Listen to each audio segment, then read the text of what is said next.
So we're going to talk about how do you own the role that God has called you to do. Because the thing is, when God gives you leadership and he delegates to you on what to do, right? You got to own it. It's yours. Now you got to steward it. But the thing as leaders that sometimes I see as a problem is we don't own it. We are either because maybe we don't feel confident ourselves to do it.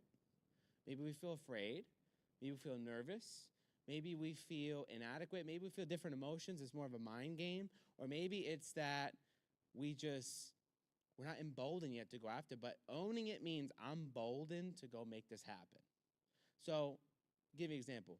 Jana oversees outreach and everything in the building. You know, that's her ownership to own that area of owning basically where things are in the building, where things go, what's happening, who's entering. So that means for Janet, we'll talk about this in detail, her mind, especially her personality type, if you ask her, she's a detail-oriented person. She's going to think, okay, pastor has an outreach, so I'm going to own that outreach. Well, how many hot dogs do I need? How many buns do I need? Who's going? How many weeks do we got? You see what I'm saying? That's what I'm talking about owning. When you have a task or something God gives you, you want to own it. You don't want to just go with it. You want to own it. You want to ask detailed questions. You want to say, okay, what are we doing? Where are we going? Who, what, when, how, where? Ask questions. That's what I mean by own it. Let's go to the slide. Take charge. That's when we say own it. You're taking charge. Confidence comes from the ability to make decisions and the courage to stand by them, even when it's difficult. Say that again. Confidence comes from the ability to make decisions and the courage to stand by them, even when it's difficult. So part of owning it is having confidence in yourself as a leader in who you are. I'm going to read that again. It's from the ability to make decisions and the courage to stand by them. To own a role, you've got to believe in yourself. You've got to believe that, man, I can do this. I can lead this.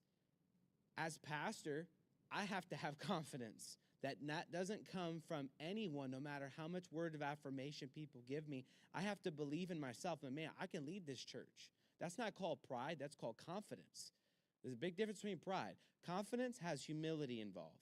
Yeah, I can do this, but I need the help of the Lord. Pride says, no, I can do this without the Lord. Big difference. See, confidence, I got to believe in me that I am able because God is able. It's not easy, the task or the leadership that even I have as pastor, right? But it's my responsibility. I've got people who are relying on me. You guys are relying on me, right? So I got a responsibility to bestow leadership. I've got to own this role. You guys have different roles. Maybe you're leaders in your job today as you're watching or even in the room. You're leading in the workforce. You're leading wherever you are. Maybe you're leading outside the church, charity work or ministry or whatever it may be. You got to own it. People are looking at you. People are relying on your vision. People are looking at your character. People are looking at your integrity. People are looking at all these different facets of your leadership. They're looking at your values. They're looking at everything. So you've got to own that role. But the only way you're going to own it first is you've got to have confidence. And that's a part where leaders, some don't have. And that's dangerous. Why? Because if you're leading people and you don't believe you can even do it or have confidence in yourself, now you're leading people in the wrong way path. And people won't follow a leader that's not confident. And what I mean by a non-confident leader, what I mean is a leader that is always questioning their decisions, can't make a decision, always is feeling sorry for themselves, always feeling down about themselves. That's not a confident leader. It's more like an insecure leader.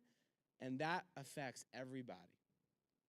Now, let me say this. As leaders, we're all going to have our moments where we feel like Elijah. Can I be honest? We're always going to have our moments as leaders where we feel like, man, I can't do this. And we run away like Elijah did when Jezebel came threatening at him, right? 1 Kings 18, right? We're always going to feel those moments where we want to hide under a tree and we feel low. I've had them.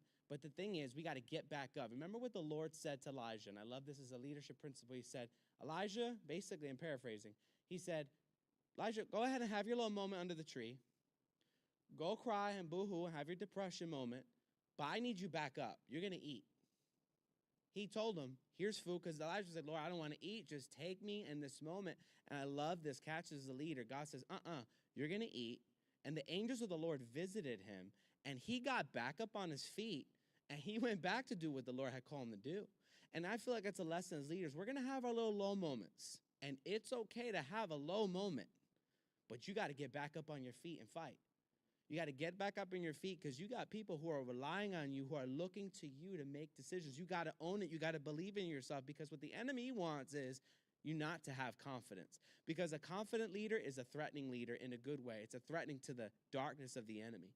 A leader that's confident in who they are and what they can do, whether not just in church, but in the business world, in the tech world, in the medical field, the law world.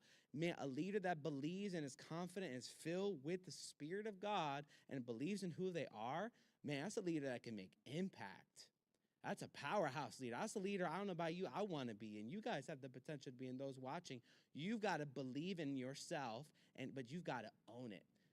But if you don't have confidence, nobody can give you confidence. That comes from within you. That comes within inside you to say, man, I can do this. I am able because God is able. What I call confidence. Confidence comes, Chadveed says, from knowing who you are in Christ. When you understand that your worth is determined by God and not by the opinion of others, you walk in the freedom to be who you were created to be. Know this, that in leadership, if you don't know this already, you will know this eventually in the future. You're going to have a lot of people critiquing you. You're going to have a lot of people saying wonderful things about your leadership. And you're going to have people who do not like your leadership, who don't like the way you sing, who don't like the way you talk, who are maybe might say things like they're bored of you or X, Y, Z. And those things will hurt. If you think pastor doesn't get those, I do. But you've got to have what we talked about, grit. You've got to have, with confidence comes grit, where when those things come, you don't retaliate evil for evil. You don't retaliate frustration, negativity. You retaliate with love, and you go stronger. But that only comes, like Chadveed said in that quote, when you know who you are in God. Confidence, amen? All right, next one. Communication. Part of owning it is having confidence, but part of owning your role as a leader is you've got to delegate. Maxwell says this, the more you delegate, the more you can focus on what only you can do. Let me say it again. The more you delegate, the more you can focus on what only you can do. Delegation is wonderful. If you're not practicing already, start. It's wonderful. If you've got kids, you can start right there if you're not a leader. Start delegating your kids to do chores and stuff like that. Delegation is part of leadership. It's also part of communication. Because what you do when you're delegating is you're communicating, you're saying, I need help. That's what you're saying. And maybe not in those words, I need help. You might be saying your words of, hey, can you help me with this project? Or, hey, can you take care of this matter? It's you and indirectly saying, I need help. And saying I need help is not a weakness. It's a strength. We all need help in this room. Even I need help sometimes. I need help all the time, not sometimes. We all need help in some avenues in our life.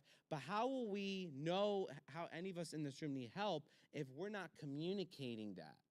Especially as leaders. If you're leading a project, let me tell you right now, we're going to practice soon, where you need to run an outreach or run a business or run a marketing campaign. Let me tell you, you can't do that by yourself. Let me share a leadership lesson. In my early days of pastoring, I used to think I could do everything by myself. I even had an admin, and instead of asking my admin to do things, I did it all. Why? I look back, I'm like, what am I thinking? I had an admin, and God bless her. But as a leader, you got to learn to say, hey, I need help in these areas. Here's a list of things. Could you take care of this? Because you can't do everything. And some things will become undone or not done at all if you don't start delegating. I learned that the hard way. How I learned the hard way? I got burned out because I thought I could do it. It's not fun, y'all, when you experience burnout. It's not fun when you go that route of I could do it because maybe I could do it the best. Or, you know what, I don't want to bother them. I get that a lot. I used to do a lot. I don't want to bother them. No, it's called the church. And we'll talk about this on Saturday membership class. We are the church. And as a church and a family, we share the load. Right? And as leaders, whether in the church or in the world, you've got to share the load to your team. And if you don't have a team, you've got a problem. Because that means you're not developing, you're not asking, you're not recruiting people. When I hear leaders say this, well, I don't have nobody in my corner. Well, hey, let's go back to the basics. You recruiting? We talked about this. Are you reaching out? Are you sharing vision? Are you building relationships? If you're not, then that's why you're alone. And if you're alone, you need to change that real quick and find some key people who can come on your team as a leader, and that now you can delegate the load to of the vision that God has placed on your life, because you just can't do it alone. And when you delegate, you're reproducing yourself. You're not Dr. Octopus. You have multiple tentacles and you can be in every place. I am not. I can't be in every place every single time. I'm not Jesus. Neither are you.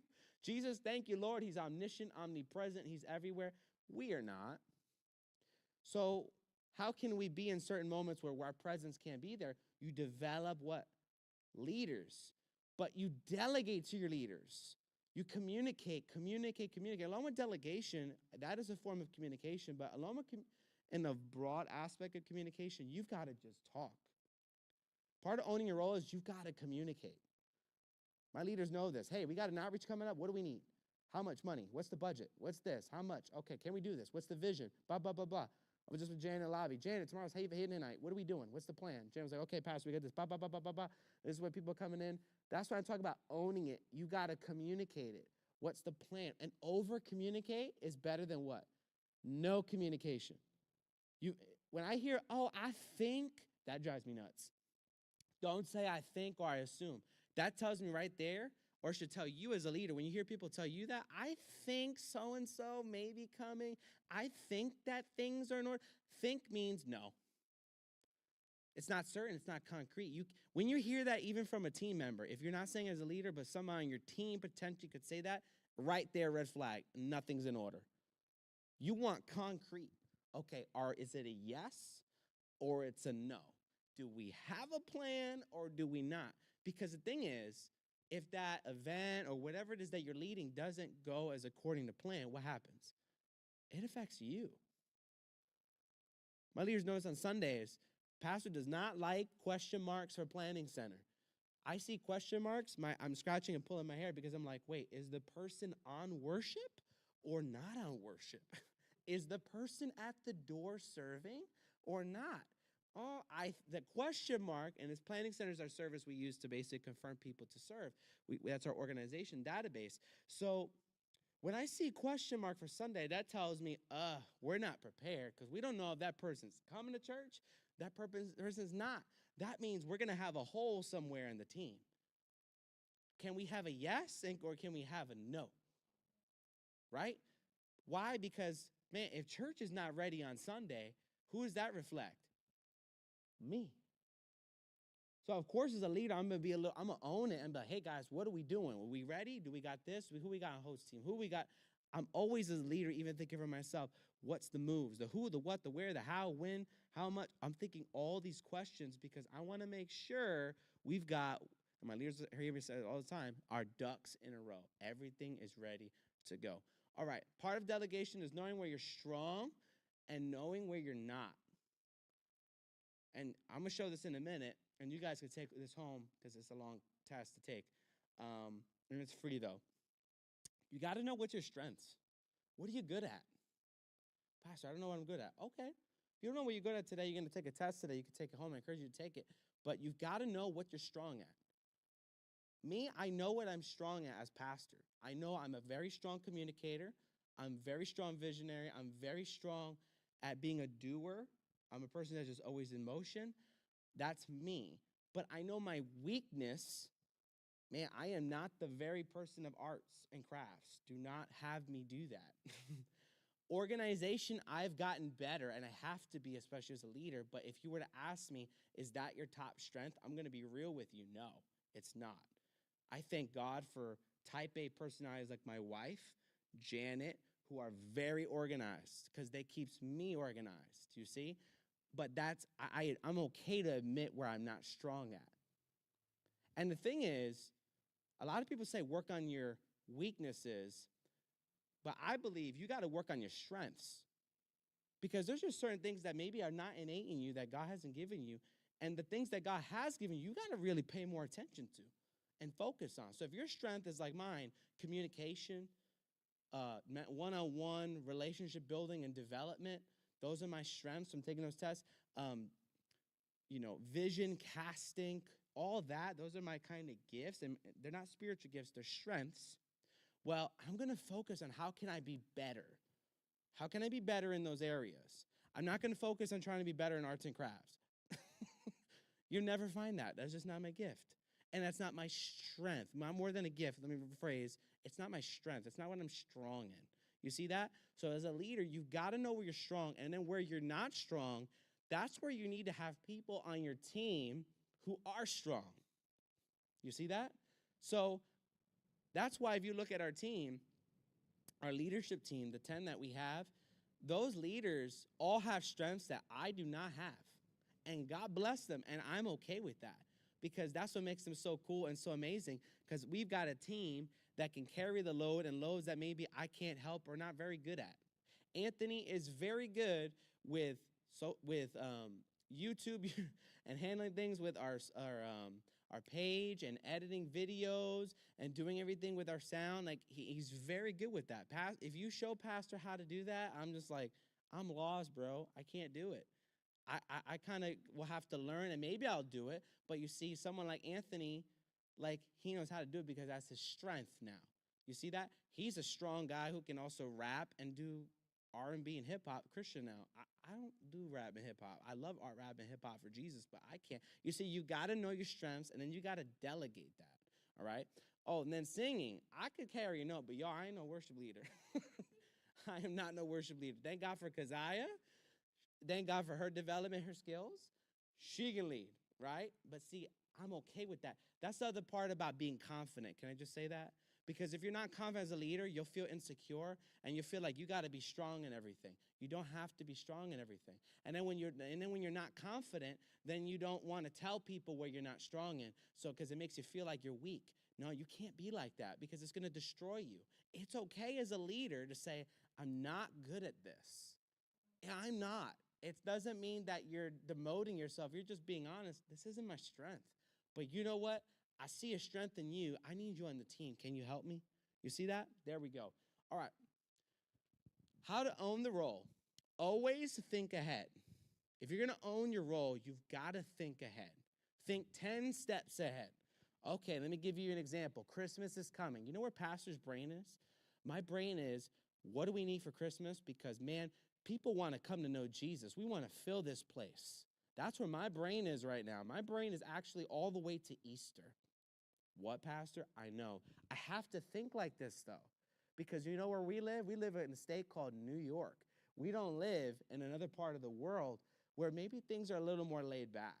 We live in New York City. People got their calendars, everything a year plus ahead. I got to start thinking like that for the sake of the church, because if I'm going to fill this place and see God do a move, not me fill it, by the way, the Lord fill it, I've got to be responsible and steward it. So I got to think and adapt my thinking a little bit. You see that? So my mind is on Christmas, for example. I'm already thinking, okay, what are we putting out to let people know in the community that we're going to have church, that we're going to meet? What are we going to do for that Sunday? What are we doing? How are we doing? How is the lobby going to look? How is this going to look? Now, I'm not bearing this load alone. These are questions I'm sharing with our team. Hey, guys, what do you think for this? Now I'm getting the team involved. I'm getting my wife involved, but I'm getting the team of 9 of others. Say, guys, hey, what's your thoughts on Christmas? What are you feeling this year? Hey, guys, you see what I'm saying? I'm not even handling it myself. I'm planning it with others. That's the other thing. When you plan ahead, bring others into the meeting room with you. Bring others into the vision space. I've learned that even as a pastor. It's so much better because it releases that weight. They feel like you have to bear it yourself. But when you start bringing others into the grand picture schemes of where you're feeling, well, now other people have input and they can kind of help you to make the grand picture scheme become a reality. You see that? But you've got to plan ahead. If you're waiting last minute for things, well, as a leader, you can expect that that event may not go well. We do that as a lot, even as believers. Well, I'll just let the Spirit flow. Let me tell you, the Lord is orderly. Well, what do you mean, Pastor? He's a spirit that moves in spirit and in truth. I mean, try not to preach. I know I'm teaching, but let me say this. The Spirit of God, we see this in the Old Testament. God was a God of order. When he made the temple and told Moses and everybody and Solomon how to make the temple, he gave specific measurements, specific color, specific foundation, specific everything, how he wanted that temple. He didn't just say, Moses or Solomon or David, go build it yourself and figure it out. No, the Lord had a plan. Ezekiel, the prophet, I just read this, had a vision prophetically from the Lord how the temple, which would be rebuilt, would look like. And it's literally 10 chapters almost of Ezekiel, the breakdown, how this thing is going to look. I'm like reading through Ezekiel, I'm like, Lord, wow. A part of me wants to go like to the other parts, the valley of the dry bones. I'm like, oh man. But like, no, like I can't skip these details of chapters, even though it's so long. The Lord is so detailed. We've got to be detailed. That means we've got to plan ahead. Okay, what do we need? What's going on? How are we going to make it happen? Blah, blah, blah. You see what I'm saying? Plan ahead. Be organized. That connects. Be organized. If you're planning ahead, that's a good thing. It means you're organized. Be organized. Organize your life. When we talked about this, calendar, notes, Post-its, index cards, phones. I was just with Juan in the lobby, right, Juan? Juan, when are you available? When you want to meet up, bro? Okay, I took my phone out. I put it because I want to be organized so I can make sure I meet with Juan. You see that? Like, but I'm being organized. I know my life is a lot, just like all our lives, but I can manage my life. God called me to. I got to be organized. You too. Don't say, oh, I just have no time and everything's overwhelming. You know, we all get to those periods, but if you're feeling overwhelmed, you need to take a step back as a leader and say, hey, where's my time going? Is my time going to where it's priority in my life? Is God priority? Is my marriage, if I'm married, a priority? Is my family a priority? Like, you got to take a step back because maybe you're giving a little too much time to things that have nothing to do with the passion and vision that God has given you, and that's why you're getting burned out too. You've got to take a step back, organize your life. Here's the thing. We try to organize everything else in our life, but if you can't organize how you live, don't expect people as a leader to follow you. Because telling you right now, if you're not organized, people will smell that and see it from a mile away. Oh, they don't know how to lead themselves. That pastor, that leader doesn't know how to lead themselves. Well, I don't want to follow them. This is why pastors are so big on health and fitness.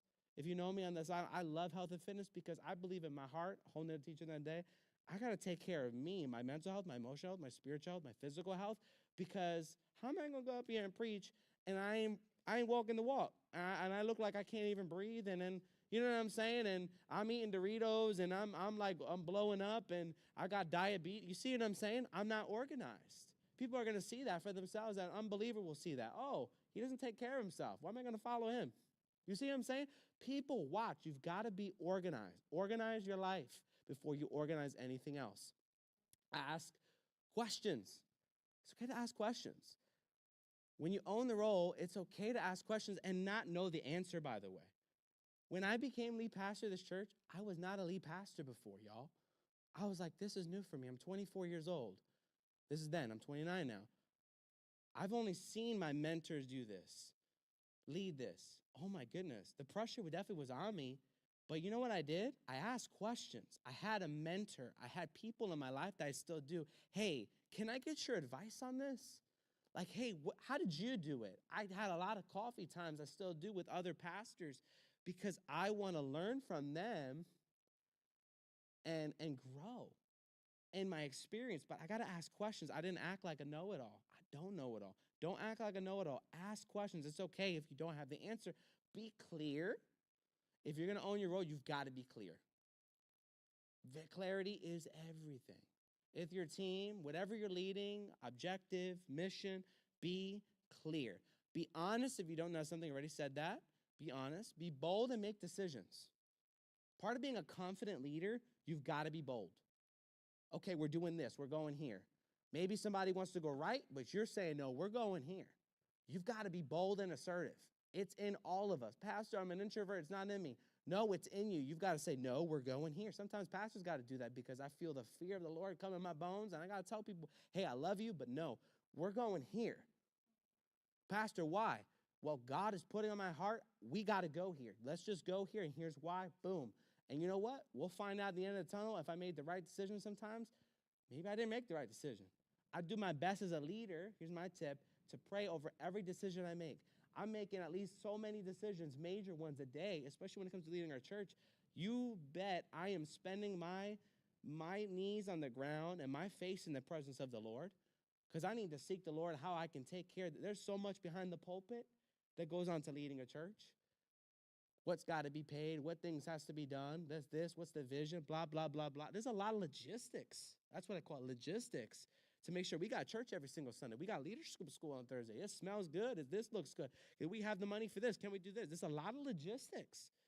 And I'm okay with that weight, but it's my responsibility. I got to be clear. Here's where we're going. Does this go with the vision of our church? Hope, healing, and heaven. Then absolutely not. Then, hey, we're not going there. I'm sorry, Mr. So-and-so or Mrs. So-and-so. We're not going there. And those are, but if I'm being like, well, maybe. See, now as a leader, I'm being insecure. You've got to be bold. You've got to be tough sometimes. No, hey, sister, brother, we're not doing that. You see that? In your life, it's okay to be like that. Even at work, maybe you're like that. If you're like that at work, bring it to the church. It's okay to be like that in love. You've got to be assertive. This is what we're doing. Here's the plan. You're the leader. If you're the leader, you could talk like that. If you're not in charge, well, hey, I think you got to if you're second chair leader, well, now you got to take a step back, and now you're taking over the other leader. You got to take a step back. Because I do this sometimes. Jen and I, we'll be walking different places. Oh, man, I want to do this. And we got to capture ourselves and be like, wait, we're not the pastors. We're not the leaders. Or maybe this is not our event. Let's back off. They're the leader. Be that too. If you're the second chair, you've got no permission to speak right now. Let them lead, even if you don't like it. But if you're first chair, own it. Lead it. Be clear. Be bold. Seek advice. I just said that earlier. Have mentors in your life. Figure out your why, your how, your what. The why. Why are you doing it? Why are you leading? What are you leading? How are you going to do it? The why, the what, the how. All right? Next slide. Now, for you guys, you could pull out your phones if you want. We're going to have you guys do this. You can take this later. It's a 20-minute test, okay? It's a Strengths Finders test. And this is going to give you your top 5 strengths in your life. All right? And this is going to help you because, like I said, as a leader, if you're going to own your role, you've got to know where you're strong in.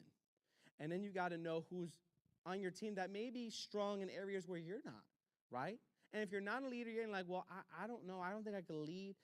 I'm not leading it, Pastor. That's okay. One day you will lead. Let me put it that way.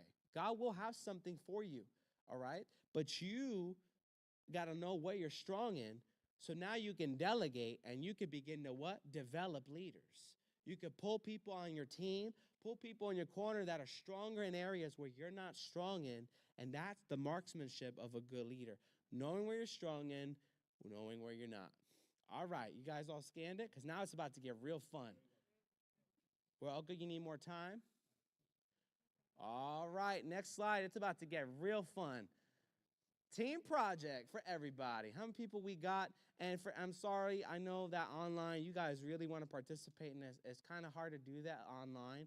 So I love you all. It's been an honor to be able to teach this class for the last 7 weeks. Love you all.